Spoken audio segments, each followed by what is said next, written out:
औज़ुबिल्लाहिमिनश्शैतानिर्रजीम बिस्मिल्लाहिर्रहमानिर्रहीम।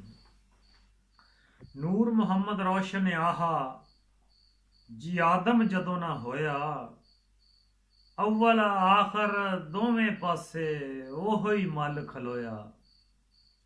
मक्खण जट पंजाबी चैनल वालों तमाम सुनने वालियां नूं अस्सलामु अलैकुम। तो इस चैनल ते तुहाडी खिदमत च दनाई दीयां बातां पेश कीतियां जांदियां, तुहाडी खिदमत च बजुर्गां दे अहवाल पेश कीते जांदे आ, तुहाडी खिदमत च जिन्हां लोगां ते अनाम होया वा उन्हां लोगां दी गुफ्तगू पेश कीती जांदी है। तो शेरा के जिस दिन इनू बुतखाने चों बाहर सुट वगाया ते जिथे पै गया उत्थे ही रह गया, रत्ती फर्क नहीं आया।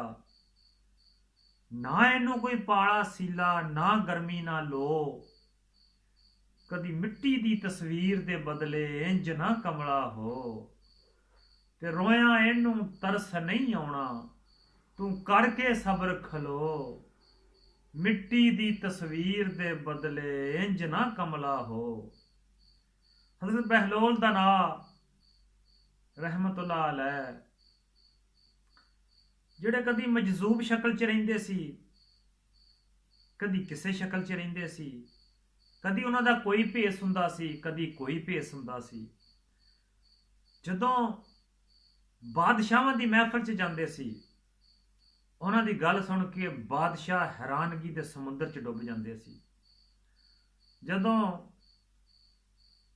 ਕਲੰਦਰਾਂ ਦੀ ਮਹਿਫਲ 'ਚ ਜਾਂਦੇ ਸੀ, ਉੱਥੇ ਇਹੋ ਜਿਹਾ ਇੱਕ ਲਫ਼ਜ਼ ਕਹਿ ਜਾਂਦੇ ਸੀ, ਇੱਕ ਫਿਕਰਾ ਕਹਿ ਜਾਂਦੇ ਸੀ ਕਿ ਉਹ ਉਸ ਲਫ਼ਜ਼ ਨੂੰ ਚਿੱਥਦੇ ਹੀ ਰਹਿ ਜਾਂਦੇ ਸੀ, ਪਤਾ ਹੀ ਨਹੀਂ ਸੀ ਲੱਗਦਾ। ਤਾਂ ਉਹਨਾਂ ਦੀ ਜ਼ਿੰਦਗੀ ਤੇ ਜਿਹੜੇ ਵਾਕਿਆਤ ਆ ਉਹ ਇਸ ਕਿਸਮ ਦੇ ਅਹਿਵਾਲ ਨਾਲ ਹੀ ਭਰੇ ਹੋਏ ਆ। ਇੱਕ ਦਿਨ ਦਾ ਵਾਕਿਆ ਕਿ ਇੱਕ ਜਨਾਜ਼ਾ ਜਾ ਰਿਹਾ ਸੀ, तो ਜਾਂਦੇ ਜਨਾਜ਼ੇ ਨੂੰ ਵੇਖ ਕੇ ਇੱਕ ਸ਼ਖਸ ਨੇ ਹਜ਼ਰਤ ਬਹਿਲੋਲ ਦਾ ਨਾਂ ਨੂੰ ਦਰਿਆਫਤ ਕੀਤਾ ਕਿ ਹਜ਼ਰਤ ਸਾਹਿਬ ਇਹ ਕਿਹਦਾ ਜਨਾਜ਼ਾ ਜਾ ਰਿਹਾ ਵਾ। तो हज़रत बहलोल दा नां ਜਿਹੜੇ ਆਪਣੀ ਰਮਤ 'ਚ ਬੈਠੇ ਸੀ, ਆਪਣੀ ਮੌਜ 'ਚ ਬੈਠੇ ਸੀ, ਆਪਣੀ ਮਸਤੀ 'ਚ ਬੈਠੇ ਸੀ, ਉਸ ਸ਼ਖਸ ਨੂੰ ਕਹਿਣ ਲੱਗੇ ਕਿ ਤੇਰਾ ਜਨਾਜ਼ਾ ਜਾ ਰਿਹਾ ਵਾ। ਇਹ ਲਫ਼ਜ਼ ਜੋ ਹੀ आपने ਕਹਿ, ਉਹ ਸ਼ਖਸ ਘਬਰਾ ਗਿਆ। ਉਸ ਤੋਂ ਬਾਅਦ ਉਹ ਸ਼ਖਸ ਨਰਵਸ ਹੋ ਗਿਆ, ਪਰੇਸ਼ਾਨ ਹੋ ਗਿਆ, ਉਹਨੇ ਗੁੱਸੇ ਦਾ ਇਜ਼ਹਾਰ ਕੀਤਾ।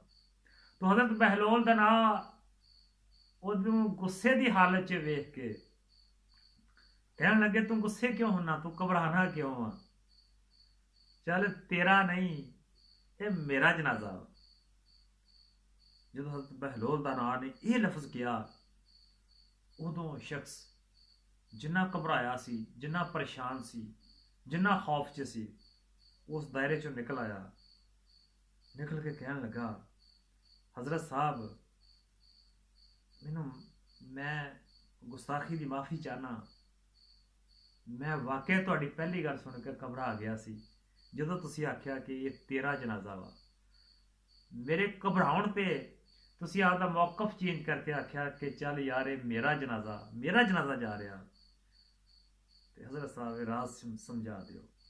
तो हज़रत बहलोल दा नां ने उस शख्स नूं आख्या कि बई तू हमेश ते इस दुनिया च नहीं रहना, ये हर जनाजा अगर वेखो तो दिल अंदर यही ख्याल करो कि ये मेरा जनाजा वा।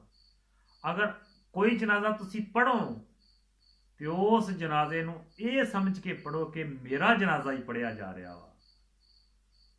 अगर तुहानूं कदी जिंदगी च जनाजा पढ़न का कोई मौका मिले तो वह जनाजा तुसी ये समझ के पढ़ना वा कि ये मेरा ही जनाजा हो रहा, मेरा ही जनाजा पढ़िया जा रहा वा।